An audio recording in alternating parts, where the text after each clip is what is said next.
तो जिस तरह से आपको बता रहे हैं प्रधानमंत्री के संबोधन की हमने बात की है, प्रधानमंत्री के संबोधन की बात की, और मैं आपको ये भी बताऊं कि यहाँ पर जो अलग अलग देशों के प्रतिनिधि हैं उनसे भी बात करने की कोशिश कर रहे हैं, क्योंकि यहाँ भारत के लिए बाकी देश क्या संदेश लेकर आए, भारत के नेतृत्व को लेकर क्या संदेश लेते हैं, वो भी ज़रूरी है। मैं आपको एक बार बताऊं, मृदुल के पास एक बार जा रहे हैं और वापस तुरंत आ रहे हैं। यहाँ पर एक बातचीत की कोशिश है। मृदुल, आपके पास वापस जा रहे हैं।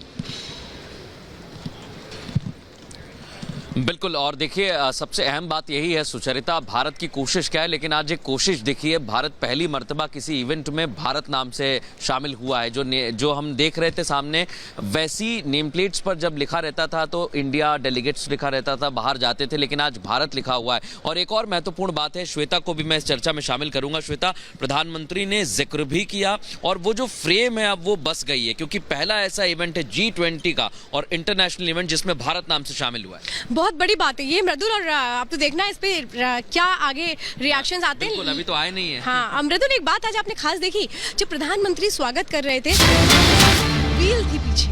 इसका मतलब ये है कि वो ये दिखाता है, प्राचीन वक्त में उसका इस्तेमाल होता था, क्योंकि जो सूर्य के अनुसार दिन की गणना होती थी वो होती थी, जो उसमें 12 पहिए लगे हुए हैं वो हमारे 12 महीनों को दर्शाते हैं, और जो 3 उसमें तीलियां हैं वो दिन के पहरों को दर्शाती हैं, यानी 8 पहर को दर्शाती हैं। यानी सोचिए, ये दिखा रहा है कि जो भारत है वो कैसे हमेशा बढ़ने पर, आगे बढ़ने पर यकीन करता है, वो कभी भी रुकने वाला नहीं है। जो गति है, समय की गति जिस तरह से कभी नहीं रुकती है, वैसे ही भारत की गति कभी नहीं रुकती है। वो एक बहुत बड़ा संदेश था उस जगह से जहां पर स्वागत कर रहे थे प्रधानमंत्री नरेंद्र मोदी। बिल्कुल, और ये बड़ी और अहम बात यही है जो आप जिक्र कर रही थी श्वेता, ये भारतीय संस्कृति को बताता है, क्योंकि सूर्य मंदिर जो मैग्नेटिक इफेक्ट था सूर्य मंदिर का, वो किसी शिप को आसपास नहीं आने देता था, और उस दौरान भारत इतना समृद्ध था, और आज भी भारत यही बता रहा है। लेकिन नेम प्लेट पर जो भारत नाम लिखा हुआ है, और जो पीछे प्रधानमंत्री नरेंद्र मोदी के कोणार्क का चक्र था, जिसे हम समय चक्र भी कहते हैं, वो बना हुआ है। सूर्य और चंद्रमा की गणना से जानकारी जुटाने वाला एकमात्र देश भारत ही है। और एक बार हम फिर से सुचरिता का रुख करेंगे। सुचरिता, बहुत अहम तस्वीर जिसमें सनातन भारत आज नजर आ रहा है।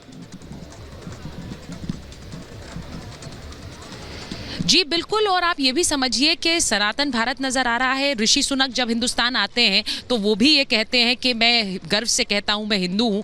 तो ये जो एक तस्वीर निकल कर आती है वो हिंदुस्तान के लिए, और एक ऐसे समय में जब हम प्रधानमंत्री भी जब संबोधित करते हैं और वहाँ भारत लिखा होता है। हम जानते हैं कि हिंदुस्तान में पिछले कई दिनों से इसे लेकर काफ़ी चर्चाएँ हैं, लेकिन जब हम अपनी सनातनी परंपरा की बात करते हैं और हिंदुस्तान प्राचीन जड़ों की बात करते हैं तो हम भारत की बात करते हैं, हम अखंड भारत की भी बात करते हैं। और इसीलिए आज जब हम यहाँ पर मीडिया गैलरी में भी हैं, अलग अलग देशों के प्रतिनिधियों से भी मिल रहे हैं, डेलीगेट से भी मिल रहे हैं, तो एक खुशी होती है, गर्व भी महसूस होता है कि हम भारत के लोग हैं। और इसीलिए आज जब भारत प्रतिनिधित्व G20 का कर रहा है तो उन सब के बीच हम भी एक तरह से प्रतिनिधित्व कर रहे हैं उन सब के लिए। जैसा मैंने पहले कहा कि हमारी भी एक जिम्मेदारी बन जाती है, दोहरी जिम्मेदारी बन जाती है कि जो दूसरे देशों के लोग आए हैं उन्हें हम यहाँ पर उनको ऐसा लगे कि भारत कैसे मेहमान नवाजी में उत्तीर्ण है। एक बार सृष्टि के पास चल रहा है, एक बड़ी खबर आ रही है, सृष्टि के पास जा रहे हैं।